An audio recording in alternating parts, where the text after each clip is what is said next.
Zanzibar is an archipelago off the coast of Tanzania in East Africa. Known for its spice trade, the islands have a rich history. In the late 19th century, Zanzibar was a significant center for commerce and culture. The main island, Unguja, was the seat of the Sultan of Zanzibar. The islands were strategically located along major trade routes. The British Empire established a protectorate over Zanzibar in the late 19th century. Zanzibar was known as the Spice Island. Its fertile lands produced cloves, nutmeg, and cinnamon. These spices were highly valued in international markets. Merchants from Arabia, Persia, India, and Europe flocked to Zanzibar to trade. Ships from around the world docked to load spices, ivory, and slaves. Zanzibar was a key node in the Indian Ocean trade network. Its wealth and cosmopolitan atmosphere made it a melting pot of cultures and languages. Trade was the lifeblood of Zanzibar. The British Empire had long eyed Zanzibar for its strategic and economic value. In 1890, Zanzibar became a British protectorate. This was part of the Heligoland-Zanzibar Treaty with Germany. Under this arrangement, the British exerted significant influence over the Sultanate's affairs. The British installed their own consuls and advisors in Zanzibar. They sought to control the lucrative spice trade and suppress the slave trade. The British were also interested in securing safe maritime routes for their ships. The Sultanate of Zanzibar, though nominally independent, was under British control. The British intervened in local politics, often favoring rulers who aligned with their interests. This led to tensions and power struggles within the Sultanate. British influence in Zanzibar was a double-edged sword. While it brought some modernization, it also led to conflicts and resentment among the local population. In August 1896, Sultan Hamad bin Thuwaini died suddenly. His death created a power vacuum in Zanzibar. Hamad's cousin, Khalid bin Barghash, quickly seized the palace and declared himself Sultan. This move was not approved by the British. The British preferred Hamad bin Mohammed, who was more compliant with their interests. Khalid's sudden rise to power alarmed the British officials in Zanzibar. They believed Khalid would resist British control and disrupt their plans. The situation escalated rapidly. The British consul, Basil Cave, issued an ultimatum to Khalid. He demanded that Khalid step down and leave the palace. Khalid, however, refused to relinquish his claim to the throne. Khalid's defiance set the stage for a confrontation. The British were prepared to use force to install their preferred candidate as Sultan. The British ultimatum to Khalid was clear and uncompromising.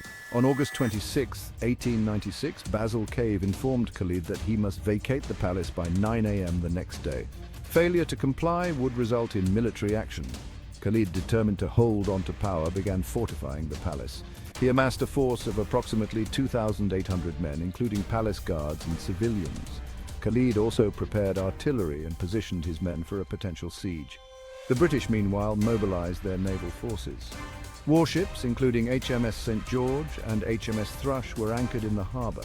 British Marines and sailors prepared for a possible assault on the palace. Tensions ran high as the deadline approached. Both sides braced for a conflict that now seemed inevitable. The stage was set for the world's shortest war. Section 6.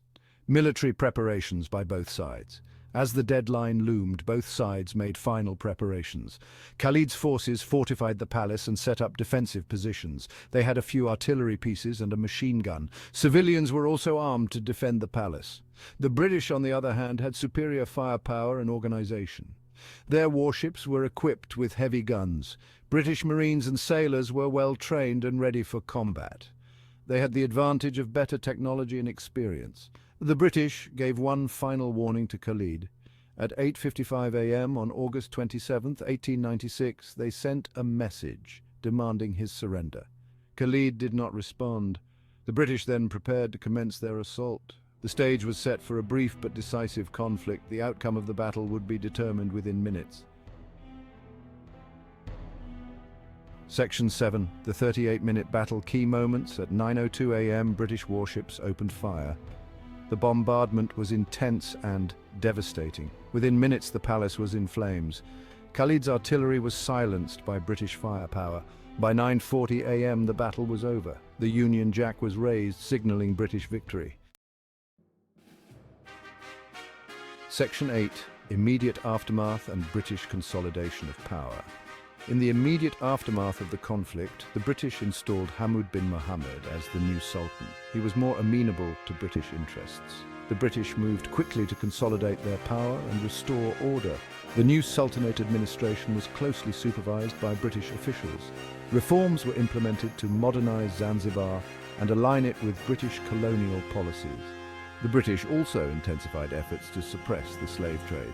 The bombardment and swift victory had a chilling effect on potential resistance. The local population, witnessing the overwhelming British firepower, largely acquiesced to the new regime. The British maintained a strong military presence to deter any further uprisings. The brief conflict marked the end of significant resistance to British control in Zanzibar.